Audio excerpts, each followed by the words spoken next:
Recoucou à tout le monde et bienvenue sur la chaîne de l'univers de l'ange Cathy, toujours en ce dimanche 3 octobre 2021. J'espère que vous allez toutes et tous très bien. Donc je me suis vraiment renseignée en ce qui concerne, puisque j'ai vu vos commentaires au niveau de cette maladie qui est contagieuse que ma petite fille a eue, qui a 2 ans. En fin de compte, vous vous renseignez sur Google et mon ami. Et en fin de compte, vous marquez donc maladie. Alors c'est pied, bouche et main. Donc c'est une nouvelle maladie, je ne connaissais pas. C'est syndrome, hein, voilà, c'est syndrome pied, bouche et main. Donc ce n'est ni ce que l'on m'a dit, ni comment on appelle ça, la varicelle, etc.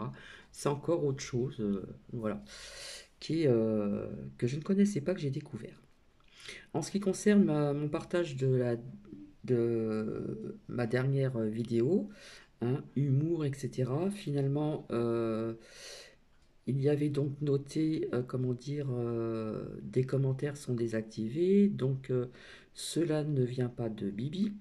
Ensuite, à côté, il y a marqué à savoir plus sur YouTube, donc j'ai tapé, et puis il y avait marqué donc pour protéger les mineurs, etc., etc. Donc ce partage de vidéo n'est pas passé. Donc je le sentais plus ou moins puisque je montrais des extraits de Cendrillon. Donc je reviendrai vers vous pour ceci, hein. Voilà, c'est pas perdu. Alors j'ai découvert une personne que je ne connaissais pas, je ne dirai pas son nom, que je vais vous faire un petit peu écouter.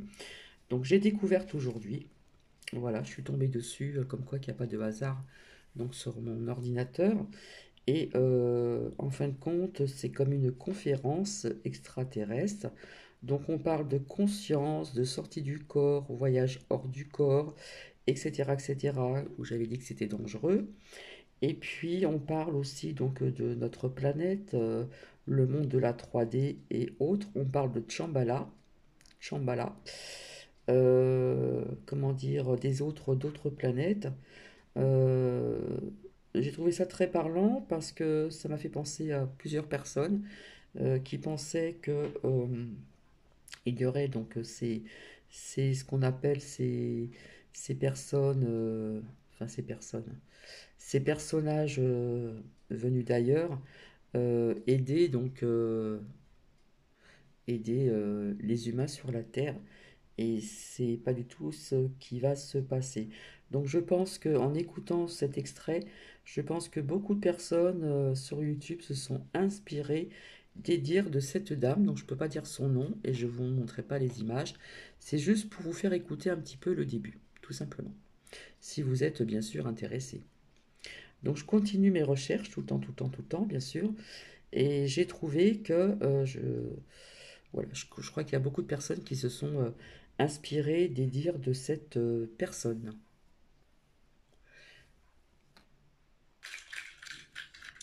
Voilà, qui a toujours voyagé entre deux mondes et qui vient nous présenter maintenant les messages d'outre-espace. Enfin, les messages, mais on va discuter voilà, de ces extraterrestres qu'elle connaît bien. Et voilà, je vais lui passer la parole. Voilà, bonjour à tous et à toutes. Donc, Alors attention, je vous ai toujours dit que je croyais à d'autres, comment dire, comme quoi que nous n'étions pas seuls dans l'univers, parce que l'univers est vaste et je vous ai dit qu'il y avait des univers parmi d'autres univers, etc., etc. Donc ça, je l'ai toujours euh, pensé depuis l'âge de 16 ans. Mais n'empêche que je sais qu'il y a des personnes qui se sont inspirées aussi donc de cette personne. écouté attentivement les deux conférences de ce matin parce qu'hier on n'était pas là. Mais c'est vrai que c'est important de parler aujourd'hui de tout ce qui est domaine extraterrestre. On n'a même plus à se poser la question est-ce que les extraterrestres existent parce que c'est une évidence. Il faut vraiment passer à autre chose. Et en écoutant, donc en t'écoutant, justement, je me disais bon, il y a en fait plusieurs sortes d'extraterrestres. Alors comment est-ce que je peux en parler? Je ne suis pas une scientifique, je n'ai pas été abductée. je suis peut-être une contactée si on veut dans un certain sens. Donc vous n'êtes pas obligé de me croire. Ceci dit, ça fait, bon donc, quand j'étais étudiante, j'ai commencé à faire ce qu'on appelle une sortie hors du corps et ensuite des voyages hors du corps. Mais ce qui s'est passé, donc je ne vais pas vous raconter cette histoire de voyage hors du corps parce que je suppose que bon, beaucoup en ont entendu parler parce que j'en ai beaucoup parlé. Mais à l'époque, bon, c'est vrai qu'on n'en parlait pas. Et donc après, par la suite, ce qui s'est passé, c'est... D'où je vous disais aussi, en faisant mes recherches, que quand on ne connaît pas vraiment ceci, cela peut être très dangereux.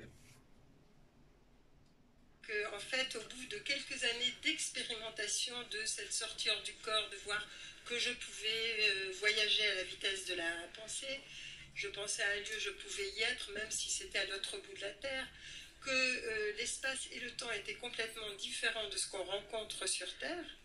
Ça, c'est vrai. Au bout d'un temps d'expérimentation, et j'étais pas seule, j'étais donc avec mon ex-mari aussi, donc on était deux, ce qui est important parce qu'on peut comparer ce qu'on vivait. Ce qui s'est passé donc, c'est qu'on a rencontré l'être qui a provoqué les premières expérimentations de ces sorties hors du corps. Cet être-là, donc, ce n'est pas un être de la Terre, donc certains en ont peut-être entendu parler, c'est celui qu'on appelle l'être bleu, parce qu'il n'a pas du tout envie qu'on concentre l'attention sur lui, mais plutôt sur ce qu'on décrit.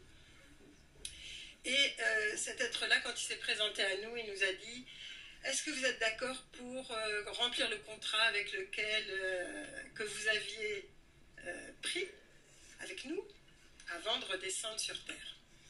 Et bon, on était étudiants à l'époque, on a dit bah ok, sans trop savoir pourquoi, mais on avait la possibilité de dire non, on avait la possibilité de dire oui. On a dit oui bah parce que pour nous c'était une évidence de... Et puis on ne savait pas surtout. Parce que peut-être que si on avait su, on n'aurait peut-être pas dit oui tout de suite. Parce que ça nous a causé quand même pas mal de problèmes au départ, parce qu'on était les seuls en France, en tout cas, à parler de ça, et que bon, il y avait beaucoup de polémiques, de contradicteurs sur le sujet. Mais cet être-là, donc, quand il s'est présenté à nous, il nous a dit: vous me connaissez, et je suis un représentant d'un collège qui ne fait pas partie qui est, on pourrait dire, intergalactique, mais qui ne fait pas partie de notre système solaire, donc d'un autre système solaire, et dont le travail, c'est effectivement faire évoluer les habitants de la Terre au niveau conscience, spiritualité. Et c'est à ce moment-là qu'il nous a dit: est-ce que vous êtes d'accord pour décrire tout ce que vous allez vivre comme des journalistes? C'est absolument pas pour prouver quoi que ce soit ou pour être, je veux dire, enfin pour attirer les personnes, mais juste pour réveiller, parce que en fait on a tous connu ces domaines, on a tous connu l'après-vie, on a tous connu l'avant-vie, on a tous connu les incarnations, mais souvent on ne s'en souvient plus. C'est juste donc comme un déclic, comme un réveil. Et c'est ce qui a été proposé, donc ce qui nous a été proposé, ce qu'on a fait, ce qu'on continue à faire, toujours avec cet être-là. Et c'est lui qui propose les sujets, donc des livres. Quand j'ai une expérience à faire à partir de ce moment-là, c'est lui qui va me proposer, si je suis d'accord, pour rencontrer telle ou telle personne ou pour faire tel ou tel sujet. Donc dans le dernier livre, il y a aussi une rencontre. Il y a plusieurs livres, j'ai amené juste ceux-là, qui traitent de rencontres justement avec des êtres d'autres planètes, avec des êtres de l'espace, parce que pour moi c'est une évidence. J'en ai rencontré physiquement, j'en ai rencontré sur les plans subtils, et je veux dire, ça a toujours été comme ça, et je me suis jamais posé la question de savoir si on était les seuls à être vivants sur notre planète. Je sais que toutes les planètes sont habitées, parce que je l'ai vu, et en même temps qu'elles ne sont pas habitées de la même façon. Et c'est là où je voulais te répondre. En fait, c'est qu'il n'y a pas que des êtres positifs. C'est pas parce qu'on a une technologie avancée qu'on est positif, ou qu'on a une grande élévation de conscience. Par exemple, il suffit de regarder notre Terre. Quand on a conquis des terres, quand on a fait des esclaves, quand on a soumis des gens à l'esclavage, on était certainement technologiquement beaucoup plus scientifique qu'eux. Mais c'est pas pour ça que spirituellement on était mieux qu'eux. Donc quand on parle des peuples premiers, par exemple, Je veux dire, bon, ils ont été conquis, mis en esclavage, maltraités, traités comme on traite les animaux maintenant, ce que tu montrais. Et effectivement, donc ce qui veut dire aussi que les êtres de l'espace, il y a de tout. Et il y a des êtres pour lesquels nous ne sommes que, enfin pour lesquels la population de la Terre en tout cas, est très primitive. Ils se disent, alors effectivement, ils voient comment on traite les animaux, comment on traite donc pour eux les autres règnes, comment on se traite entre nous. Quand vous allez acheter n'importe quoi très peu cher, ça veut dire que derrière il y a des esclaves qui travaillent. On s'entend bien là-dessus. Bon, il y a des gens qui travaillent pour rien. Ça, c'est vrai. Derrière. Donc on est encore en état de rendre les gens en esclavage, de rendre les animaux en esclavage, d'en prendre de manger les règnes, les enfants des autres règnes. Donc pour eux, on n'a pas beaucoup de valeur. Mais après, il y a aussi des êtres qui ont toujours pris la Terre sous leur protectorat. Et là, je parle de la planète Vénus parce que c'est celle que je connais le mieux. J'ai écrit un livre qui s'appelle Alliance, qui est entièrement vécu sur cette planète. Et ces êtres-là sont passés par les mêmes phases que nous, mais avec beaucoup plus d'avance, évidemment. Ils ont décidé d'aider la Terre dans son avance. Tout à l'heure, tu parlais d'une personne qui avait vécu, que je ne connais pas, enfin, j'ai pas lu, dont parle Elisabeth aussi dans un livre, qui a vécu dans l'Himalaya des expériences. Bon, je ne sais pas s'il s'agit de ça, mais je pense que non, vu ce qui s'est passé après avec les enfants qui avaient des handicaps. Mais c'est vrai que ces êtres-là, à un moment donné, ont décidé de faire une ambassade qu'on appelle l'ambassade de Shambhala. Et qui se trouve à plusieurs endroits, mais dont une partie est ça dans vous parle, l'Himalaya. Shambhala? Mais c'est une vallée entièrement verte, entourée de massifs enneigés, mais qui ne peut être atteinte qu'avec l'autorisation des êtres qui y sont. Et ce sont des êtres d'autres planètes. Alors quand il y a des personnes qui me disent « Ah, mais bon, peut-être qu'ils vont nous envahir », parce que je peux vous dire, c'est que ça fait 18 millions d'années qu'il y a des êtres sur Terre, d'autres planètes, que s'ils avaient voulu nous envahir, ça fait longtemps que ça serait fait. En tout cas, de cette façon-là. Par contre, effectivement, il n'y a pas que des êtres positifs. Moi, j'ai rencontré des êtres, par exemple, qui sont des expérimentateurs, c'est-à-dire qui viennent étudier nos émotions. Il y a des planètes où il n'y a pas les mêmes émotions que sur Terre. Nous naviguons au niveau de nos émotions. Nous sommes une planète de 3 dimensions, ce qui est presque rien, par rapport à toutes les dimensions qu'on peut rencontrer. Disons qu'en voyage astral, ce que je veux dire, c'est qu'on peut atteindre ce qu'on vivra dans la 5e dimension. On ne parle pas de la 4e, parce que la 4e, c'est un passage obligatoire, mais vous me poserez des questions si vous voulez par la suite. Parce que je ne sais pas exactement ce que vous avez envie de savoir ou d'écouter. Et donc, il y a des... Donc, je ne sais plus où j'en étais d'ailleurs, mais... Oui. Alors, voilà, on est dans un espace, dans un monde à 3 dimensions, et on est en train de passer vers des mondes à d'autres dimensions. 3D. Donc on est en plein chambardement, on est en plein chamboulement, mais il y a des luttes, et les luttes qu'on voit sur Terre en ce moment entre tout ce qui se passe, enfin tout ce qui nous bouscule, parce que les personnes sont fatiguées, on en a marre de tout ça, c'est en même temps ce qui se passe à d'autres niveaux. Vous pensez bien que ce n'est pas uniquement à un niveau physique. La Terre est un enjeu, pourquoi ? C'est une planète école qui a énormément de possibilités. Par contre, c'est la seule planète du système solaire qui est considérée comme la fausse note, comme une fausse note. Chaque planète a une note, une musique. Et la Terre, parce qu'elle attend que les habitants puissent être arrivés à un certain niveau pour regagner sa place. C'est un grand être, la Terre, qu'on considère mal, qu'on épuise, qu'on utilise, alors qu'effectivement, c'est un être qui, je veux dire, donne son corps physique pour que la population terrestre puisse évoluer. Et dans mes expériences, donc j'ai pu faire aussi, ça vous le retrouvez dans des livres tout au début, où on en parle, donc j'ai pu assister à la création de l'humanité terrestre. Et cette création, il faut dire que c'est vraiment très particulier parce que c'est dans des corps physiques, c'est des généticiens qu'on appelle les jardiniers de l'espace. Je ne sais pas si vous en avez déjà entendu parler, mais ce sont des généticiens d'un haut niveau qui ne font pas partie de la Terre, qui sont donc des êtres d'autres planètes, et dont la spécialité, c'est de créer des corps physiques pour que des âmes puissent venir faire une expérience sur Terre. On peut dire que ça n'a pas toujours été parfait, parce que bon, c'est expérimental aussi. Bon, là maintenant, nos corps sont beaucoup mieux adaptés, mais à l'époque, il y a très longtemps. Et puis après, vous avez eu des périodes comme l'Atlantide, comme la Lémurie, qui sont des continents engloutis, mais les civilisations ont toujours été guidées par des êtres de l'espace. Donc il y a des êtres de l'espace qui sont extrêmement positifs, qui veulent aider la planète.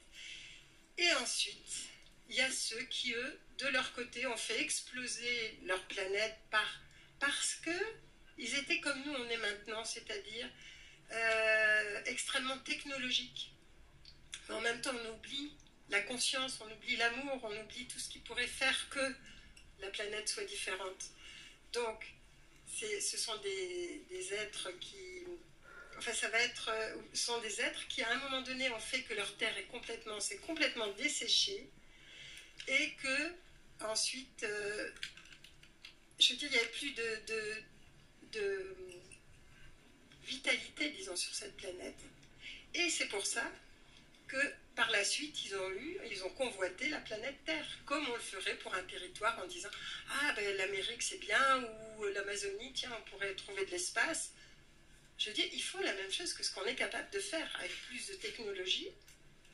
Ça n'empêche pas, mais pas forcément plus de conscience.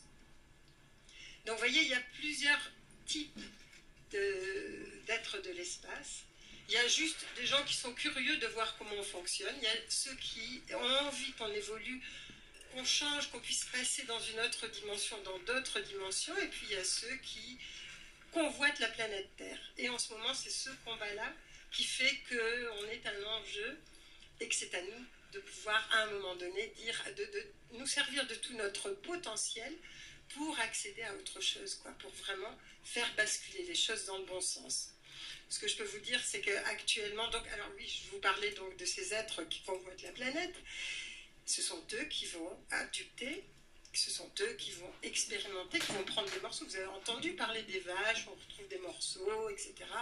Il y a quelques années. Maintenant, vous avez les chevaux. Les chevaux, il y a des morceaux, c'est bizarre. Même la police dit, c'est pas d'origine humaine. Alors, eux, ils veulent peut-être dire animal ou autre. Enfin, c'est découpé très précisément des morceaux. Et puis, on ne sait pas d'où ça vient, on ne sait pas ce qui s'est fait. Ils laissent l'animal baigner dans le sang ou mourir. Enfin, peu importe, parce que ce n'est pas leur problème. Mais ils ont besoin de certains éléments pour pouvoir continuer à vivre et puis pour expérimenter. Et ils font aussi des enfants hybrides, de façon à ce que ces entités puissent par la suite repeupler leur planète et réapporter d'autres éléments qui permettent à leur planète de refleurir. Ils sont quand même bien ancrés sur Terre parce que effectivement les gouvernements, qui ne sont pas forcément des gouvernements qui veulent aider les humains de la Terre, leur ont donné la possibilité d'être dans les souterrains de la Terre, moyennant des technologies. Et je me souviens très bien d'un jour où j'étais dans un congrès extraterrestre en Espagne, et j'étais avec 2 militaires, dont un travaillait à la base 51. Et ce militaire me dit, il me dit, moi j'ai plus rien à perdre, maintenant je vais être à la retraite, mais il me dit, quand j'ai rencontré, il y a des êtres d'autres planètes qui travaillent avec nous, pour des technologies extrêmement avancées, et quand ces êtres-là quand je les ai vus, quoi, je leur ai demandé, alors vous êtes bien, ça va, ça se passe bien avec les terriens, puis ils ont dit, oui, ça va, à part qu'ils ne sentent pas très bon. Et là, ils se sont dit, alors là, lui, il a demandé, il a pensé au parfum, au déodorant, enfin, à la sueur. Puis il dit, c'est leur odeur corporelle. Et là, il leur a répondu, non, c'est l'odeur qui émane de leur aura et de leur pensée. Et là, et moi, ça m'a rappelé une chose, c'est qu'effectivement, avec le peuple de la nature, les elfes, les gnomes, enfin tout ce que vous voulez dans la nature. Ils ne se montrent en général qu'aux enfants parce que justement chez les adultes, il y a trop de pensées mentales qui ne sont pas forcément très belles et qui vont donner une odeur particulière que eux voient et sentent. Donc vous voyez, c'est ça quand on est dans d'autres mondes, dans d'autres dimensions, c'est de cette façon-là. Donc, je vous disais que contre des technologies, ils ont eu droit à habiter beaucoup d'endroits de la Terre, donc ils sont là. Et ce que je peux dire aussi, c'est qu'actuellement, ils sont dans des postes, ils ont pris des postes clés aussi. Donc ils ne travaillent pas forcément officiellement, en général pas officiellement du tout d'ailleurs. Ils sont à des postes clés des gouvernements de la planète Terre. Mais il faut savoir que d'un autre côté, ça me fait penser à des films de les êtres science-fiction qui qui parlaient de la ça. Terre sont aussi à des postes intéressants de toute la planète Terre. La différence entre les deux groupes, c'est que les êtres qui aident la planète Terre n'imposeront jamais leur volonté. Parce qu'ils veulent que ce soit le libre arbitre des terriens qui puisse intervenir. Donc ça dépend des habitants de la Terre. Ce qui va se passer par la suite ne dépend que des habitants de la Terre. Ils peuvent faire un pas, ils peuvent nous aider considérablement, et ils le font déjà, mais il faut qu'il y ait notre accord. De l'autre côté, ils se fichent pas mal de notre accord.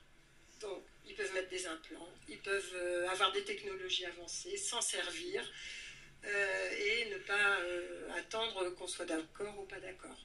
Mais c'est cet enjeu-là qui est en même temps, quand on va sur d'autres plans, c'est cet enjeu-là qui existe actuellement sur Terre. Ça s'est passé au moment du nazisme, c'est-à-dire que déjà, c'était eux qui ont introduit, disons, cette soi-disant race unique, parce que ce qu'ils veulent, c'est, en fait, leur objectif, c'est d'avoir un troupeau qui est d'esclaves bien huilés, qu'on puisse mettre dans une catégorie, qui gardent leur mental, qui gardent leur intelligence. Si cela vous intéresse, je ferai la suite tout à l'heure parce que ça fait trop long. Donc, si vous voulez voir la suite, je vous retrouve tout à l'heure. Voilà, donc il y a des mots-clés encore que d'autres personnes sur YouTube se servent. Après, je n'exclus pas une vie ailleurs, puisque comme je vous l'ai dit depuis longtemps, pour celles et ceux qui me suivent depuis le départ, je vous avais dit que l'univers était immense, hein, qu'il y a plusieurs univers. Voilà, donc nous ne sommes pas seuls dans l'univers, ça je le conçois, mais il y a des extraits ici où vous avez entendu, où d'autres personnes s'en servent sur des chaînes de YouTube. Voilà, je suis là pour ouvrir encore, comment dire, les yeux de certaines personnes et je vais continuer. Je vous dis à tout à l'heure, bisous bisous.